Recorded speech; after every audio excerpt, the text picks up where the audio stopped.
የዓለምን ደህንነት አስጠብቃለሁ እያሉ ቀን ከሌት የሚታትሩትና የሚተጉት የአሜሪካ አለቃ ዶናልድ ትራምፕ በትላንትናው ዕለት በዋሽንግተን ሂልተን ሆቴል በተካሄደው የዋይት ሃውስ የጋዜጠኞች የእራት ግብዣ ላይ የጥይት እሩምታ ሲወርድባቸው አምሽቷል።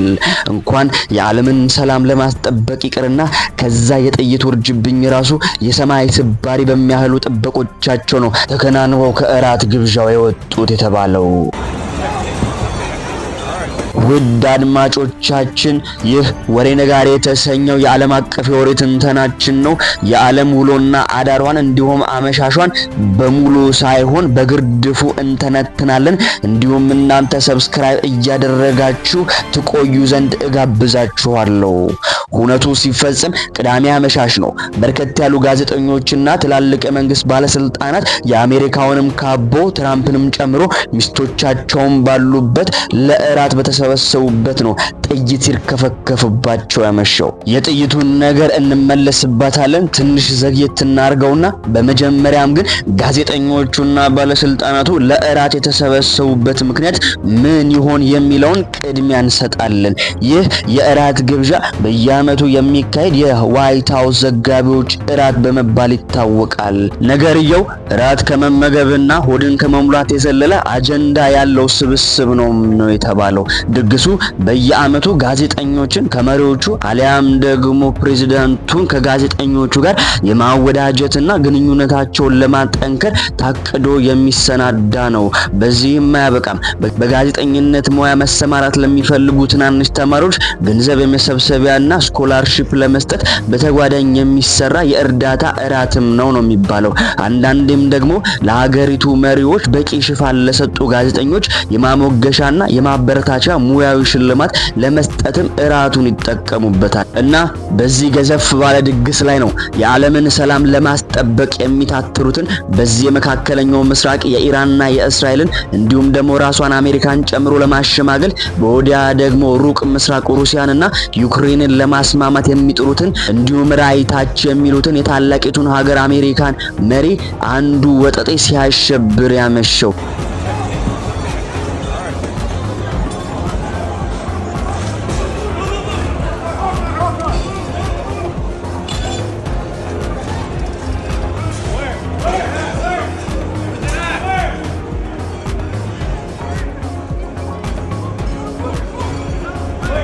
ከሽብሩ በኋላ ይህ ወጠጤ በአሜሪካ ኃይሎች ተይዞ ምርመራ ከተደረገበት በኋላ የ31 ዓመት ጎረምሳ እንደሆነና ኮል ቶማስ አለን እንደሚባል መረጃዎች የጠቆሱት ይህ ግለሰብ ይህንን ጥቃትና ሽብር ያደረሰበት ምክንያት በውል ይህ ነው ባይባልም እና ባይጠቀስም ከብዙ የጥበቃ ኃይሎች ሾልኮና ፈትልኮ ግን ከ8 በላይ ጥይቶችን አፈንድቶ መሪዎችንና የጽዋ አባላትን አሸብሮ እራቱን በትኗል የተባለው።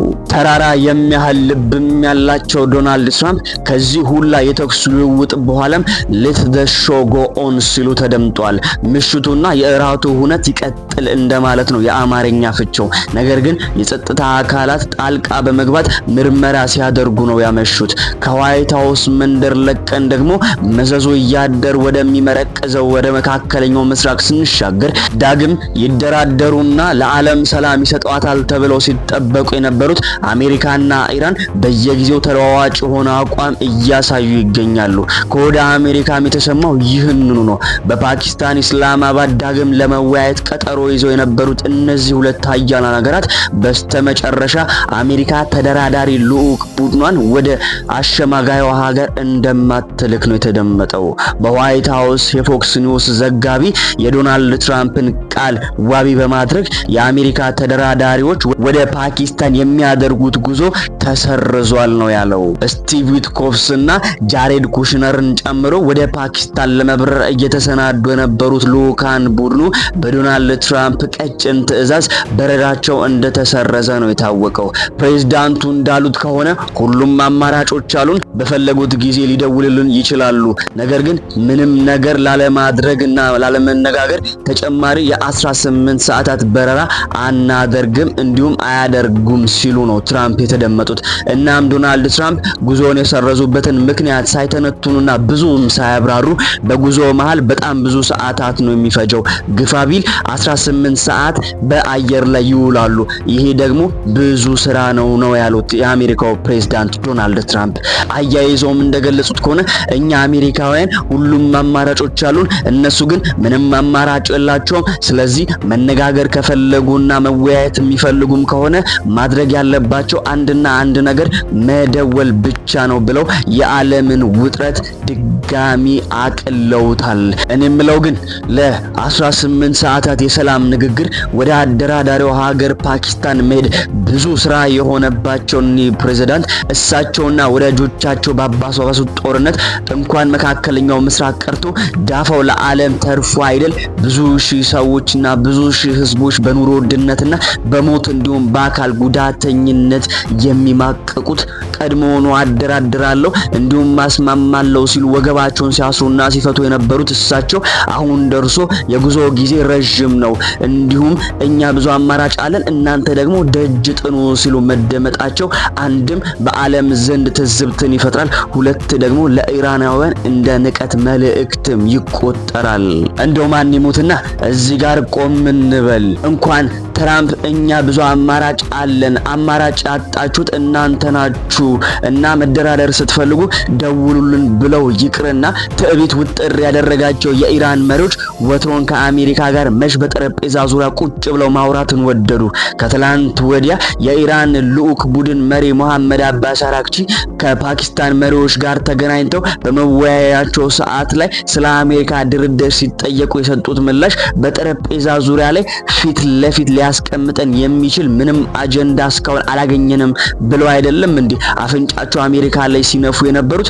እና እንደው ኩራትና ትዕቢት ልባቸውን የወጠራቸውን እነዚህ የኢራንን ባለስልጣናት አማራጭ ስለሌላችሁ ደውሉልና ተደራደሩን ማለት ጦርነት አይቁም፣ እናንተም ሮኬታችሁን መዘዙ እኛም ድሮን እንልካለን እንደማለት አይደል የሚቆጠረው? ምክንያቱም አሜሪካም ለድርድሩ ካልተሸነፈች እንዲሁም ደግሞ ኢራንም ደግሞ ለድርድሩ እጇን ካልሰጠች ይህ ጦርነት መቋጫው ቤት በኩል ነው።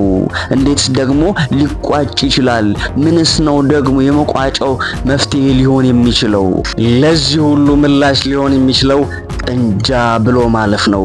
ዳግም ደግሞ እርስ በርስ መካሰስ ያልሰለቻቸው ሊባኖስና እስራኤል ሄርመስ 450 የተሰኘች ድሮን በደቡባዊ ሊባኖስ በሂዝቦላ ተመታብኝ ወርቃለች ሲሉ የእስራኤል ባለስልጣናት እየተነፋነፉ ይገኛሉ።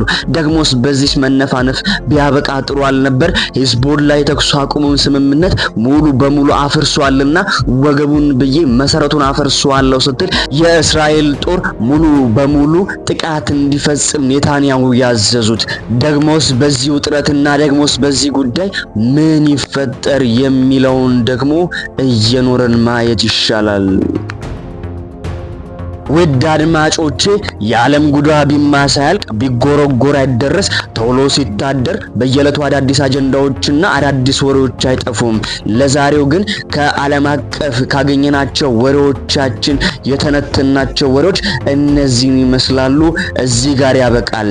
በሰላም ዋሉ፣ በሰላም አምሹ፣ በሰላም እደሩ። ጤና ይስጥልን።